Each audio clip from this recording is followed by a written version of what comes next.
Okay, good morning everybody, and we've got another round of coffee and questions. And today's topic was, I had a photograph that I took and I showed somebody of a heavy equipment stand that I made for a drill press in my garage. And so I thought it would make kind of a good content video because the same friend of mine's telling me, hey, I made mine out of wood, it seems a little wobbly.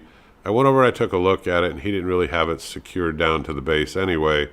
So, we spent a little bit of time and I told him, look, just mark some holes, drop some bolts, secure it down. You already made the base out of wood.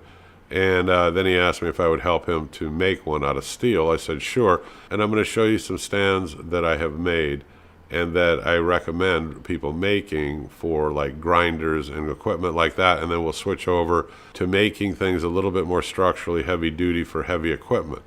Now I have a Davis & Wells bandsaw that probably weighs 700 pounds plus. It's all made out of cast, it's super heavy, and I still need to make a heavy duty base for it, but I want it to also be where I can make it mobile. So I'll have to put super heavy duty casters on it. I've made them before in the past, and this one, on this go around, I'm going to have to make a lot more heavy duty. Let me change pictures and we'll get into the discussion a little bit more on how to make these equipment bases and stands. Let's take a look at the one on the upper left here. Now you can get round pipe steel from out at the steel supplier. Not hard to come by, okay? And sometimes they've got cutoffs. Sometimes you got to buy them in varying lengths. But the thing is figure out the height that you want. This is a simple one to make, and they used rectangular tube steel and created that crisscross base at the bottom. Very simple to weld, very simple to do. Welded it in there, and then he's got a bolt coming up through it to, affix some kind of a stand to. But this is a very easy one to do. I would encourage you, to take a look at it because it comes in really good for things like grinders, okay? Now, let's take a look at the one next to it, the second one in from the left. This one's a little bit more elaborately made, and you can see how he did it with a piece of plate steel here at the bottom, and he actually is bolting it into his ground, okay? Now, I don't have that luxury. I don't have things bolted into the ground. I've got a standard garage. Most of my stuff, it has to be mobile. But I do have a stand like this, and it's heavy, and I just move it out of the way and use it, when I need to, and I stand on it because I made that plate, that platform on the bottom, a lot bigger where I could actually come up and stand on it, and it helps hold it down. In this case, he mounted a vise to it.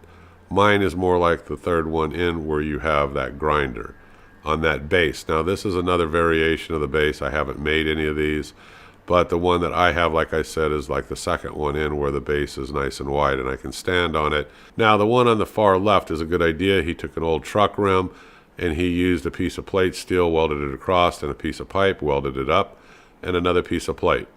Now you can do it that way too and then mount anything you want to it. So these are more stationary mounted bases for things. I think they're good. You can make them however you want, of course, but these will give you ideas if you decide you need to make something like this for yourself.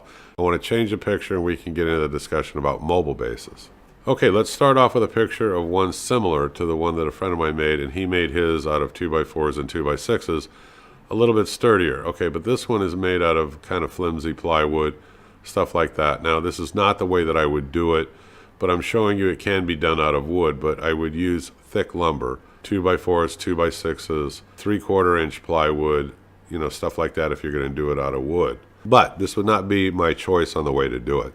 So I'm going to change the picture and show you how I would do it. Give me one sec. Okay, let's take a look at these three pictures. Now, let's take a look at the one on the upper left. Now, this is the one that I prefer making the most, and it's the one that I'll make again, especially for that Davis & Wells, that very heavy piece of equipment.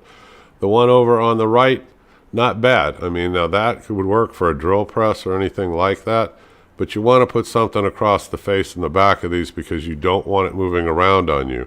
So like the first picture on the upper left, you see where that bar comes across there and it's actually holding it in.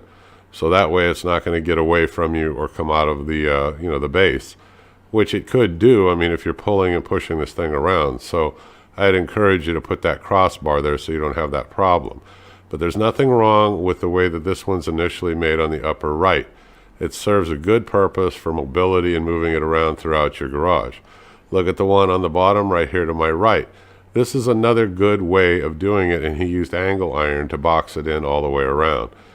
So we'll take a closer look here, and you can see how he used plate steel and angle iron and how he made this. And he's got good casters on there. I don't know how many pounds they are or how heavy duty they are, but depending on the piece of equipment you're going to have, I don't mind ever going over on the poundage on the casters. I mean, I buy big heavy duty casters. That way I'm kind of assured I'm not going to have any problems going forward. But this was made in a really nice way. It's really clean. Set your piece of equipment in there, whether it's a drill press or whatever you got, and it's easily mobile. It's also secure, so it's not going to move around and shift on you as long as you made your dimensions correctly in terms of, you know, what the base is of the piece of equipment you're setting it into. So let me change the picture. Let's talk about the other one, which is actually one of my more favorites. It's this one and the other one, but I'm going to bring up the other one right now and we'll talk about it. Okay, now this one is a really nicely made one too, and it's made a lot the same way. It's got heavy duty casters on it, you can see those, and it's got wheel locks. So using wheel locks is a really good idea, because even after you've made this mobile base, I mean, you don't want this moving around on you if you're using it. In this case, it was a drill press that he put into it, but I like how he boxed it in using those metal straps. It's not going to move around on him, it's not going to get away from him, and he's got wheel locks. It's made out of good, thick gauge steel, and I can tell he took his time and he put some thought into how he wanted this to be when he was done. So this is something I really favor. I will probably make something very similar to this for that Davis & Wells bandsaw. It doesn't have to sit up off of the ground very far. It just has to sit up just a little bit.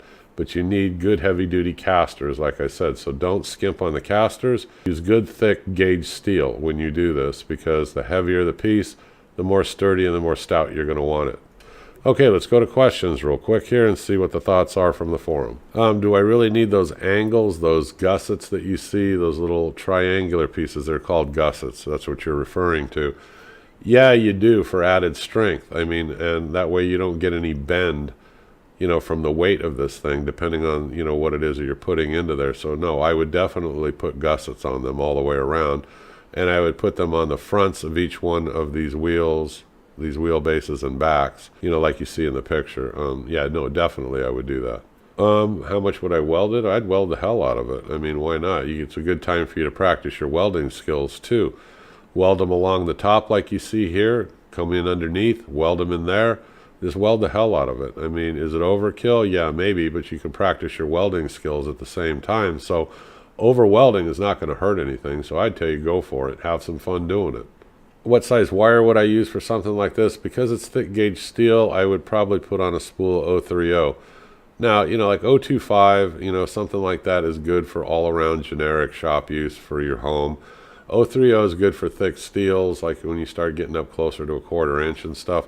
But I'd use 030 on this. I mean, I wouldn't have a problem doing that, or use the 025. Either one would work. So the wire, it probably wouldn't matter for something like this, but I mean, technically, I guess 030. What about casters? Well, I'd buy good quality casters if I were you. McMaster-Carr, Northern Tool, I mean, there's lots of places to get them from. But get yourself good. I like wide-wheeled casters. I mean, I do.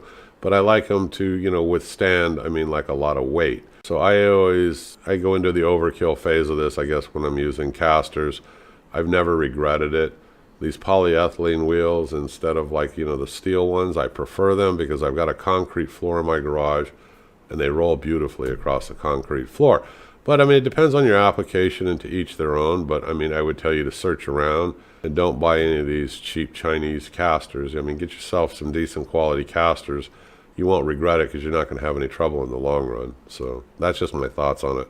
Okay, I don't see too much in the way of questions anymore. I mean, it's just some generic stuff. You can tweak this, make it to your own design and your own liking. I'm just throwing up pictures and giving you ideas. But for me, working out of the garage, I like to have everything mobile. I can shift it around. I can redesign my shop depending on what I'm working on, or I can pull it out in the driveway and I'm by myself, so I don't need help, and I can just shift these things around very smoothly and easily. So that's another good reason for having the mobile bases. I hope you folks enjoy the video and get something out of it, and click subscribe. Give me a thumbs up and keep following me. I'll see you on the next video. You folks have a great day. Bye-bye.